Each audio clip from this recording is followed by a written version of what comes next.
m'appelle Mamadou Wane, je suis de formation sociologue et membre fondateur de Sursaut Citoyen et membre du secrétariat. Alors, Monsieur Wane, en 2009, sur la base d'une réflexion collective, les forces vives ont produit ce qu'on appelle les conclusions des assises nationales que le président d'alors, le président Macky Sall a signé, mais il ne l'a pas appliqué. Cette année, au plus fort de la campagne pré-élection, ces conclusions des assises nationales ont été remises en scène. Et c'est de là qu'on a tiré le pacte national de bonne gouvernance démocratique. Alors, quel gage vous avez que l'actuel régime dirigé par M. Diomaye Faye va appliquer ce pacte-là qui, me semble-t-il, est le gouvernail pour tout dirigeant désormais au Sénégal? Oui, comme je vous ai dit, le contexte était quand même ce que je viens de décrire, d'affaiblissement, rétrécissement de l'espace civique, d'affaiblissement de l'état de droit. Donc, et ensuite maintenant, c'était une période où véritablement l'État a montré sa nature d'État répressif avec des arrestations massives de jeunes manifestants, de jeunes appartenant au principal parti, le PASTEF, et en tout cas de l'opposition principalement. C'était le moment aussi de l'interdiction d'un parti, le premier parti de l'opposition, d'arrestation des deux leaders de l'opposition, Ousmane Sonko et l'actuel président de la République. Voilà, des jeunes manifestants qui ont été tués à balles réelles, dont des étudiants, des lycéens, des enfants, des quartiers populaires, etc. etc. Voilà le contexte qui a amené, effectivement, et en même temps, c'était le début du processus préélectoral. Et c'est à partir de là qu'on a dit qu'il nous faut un outil politique, d'adhésion politique. Cet outil d'adhésion politique, on s'est retourné vers les assises, les conclusions des assises, et également les recommandations de la Commission nationale de la réforme des institutions. De la réforme des institutions, la CNRI. Et on a ressorti, on a capitalisé sur ces deux processus politiques majeurs qui en 2019, comme ça a été dit, la plupart des acteurs politiques et de la société civile, surtout politique, avaient signé qu'ils allaient appliquer les conclusions, des assises. C'est après qu'est venue la commission, une fois que Macky Sall est arrivé au pouvoir, qu'il y a eu cette commission, etc., présidée par le professeur Ahmad Mokhtar Mbow. Donc, pour revenir, on a capitalisé sur ces deux processus. Et c'est ce qui a donné le pacte de bonne gouvernance démocratique. Ma question, c'est comment est-ce que vous allez amener l'actuel président à appliquer le pacte national de bonne gouvernance démocratique? Parce qu'une chose, c'est de signer, une autre chose est de l'appliquer. On l'a vu avec Macky Sall. Comment vous allez l'encourager? Mais moi, je pense que le président actuel ne dira pas que j'ai signé avec réserve. Il ne va pas installer cette polémique, c'est très clair. Il ne va pas le faire. Dans sa campagne aussi. Dans sa campagne, on a suivi, rappelez toujours, les conclusions des assises et tout. Bon, il y a des signes, à mon avis, qui sont des signes initiateurs quand même qu'il respectera. Parce que il a démissionné. Il n'est pas chef de parti, mais au moins il a démissionné provisoirement. C'était le secrétaire général. Le président du parti, c'est Ousmane Sonko, lui, il est le secrétaire général. C'est pareil, à mon avis. Donc pour moi, c'est à mon avis quelque chose. Et nous, on pense que c'est à nous de trouver, et on pense qu'on va développer une approche qui va permettre de créer, à mon avis, des dynamiques de coopération autour de la mise en œuvre, de l'application. C'est vrai qu'il a 200 jours à partir de sa prise de fonction.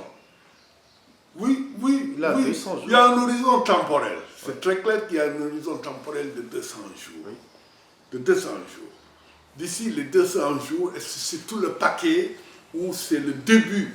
Tu vois, on déclenche le processus de refondation des institutions. Moi, de toutes les façons, je suis optimiste. Hein, parce que nous aussi, à mon avis, ce qui s'est passé le 24 mars, c'est une véritable révolution démocratique citoyenne.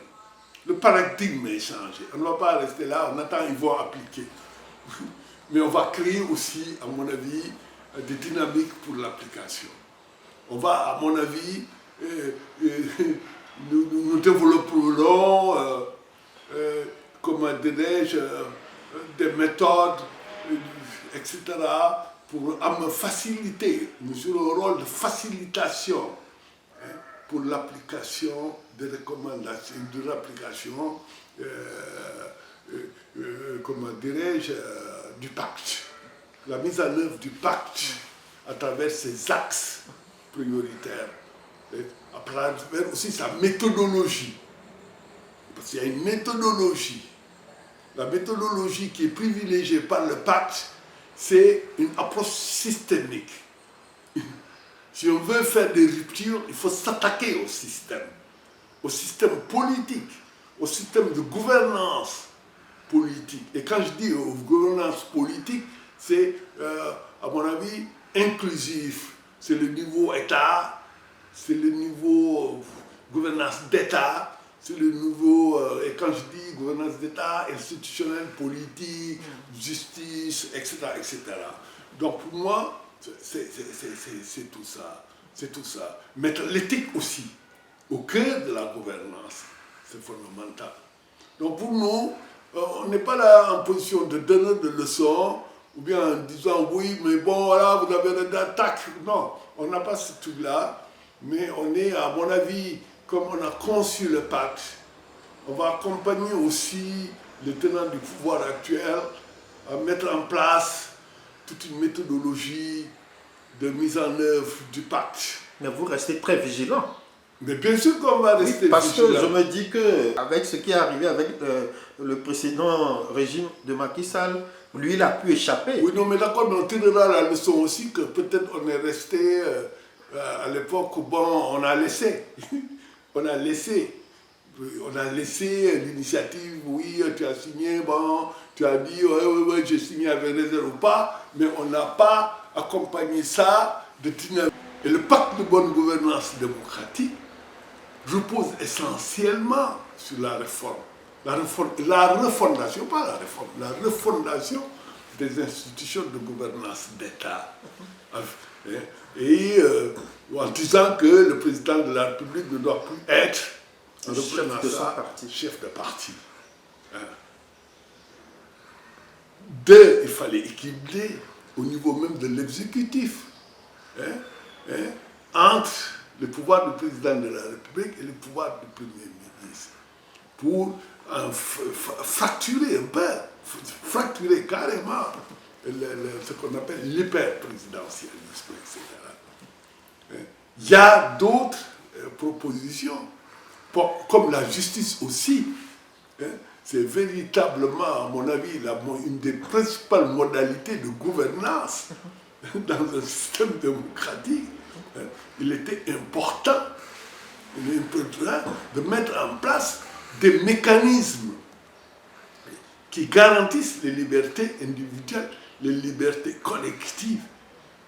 Il était important aussi que le pouvoir exécutif ne contrôle pas le pouvoir judiciaire pour assurer l'indépendance entre le pouvoir exécutif et le pouvoir judiciaire.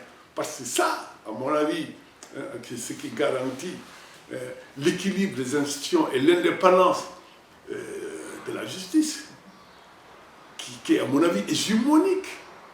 Hégémonique. Parce que c'est à travers la justice qu'on gère le processus électoral. C'est à travers la justice qu'on sert la gouvernance, en fait, toute la gouvernance, c'est une partie de là.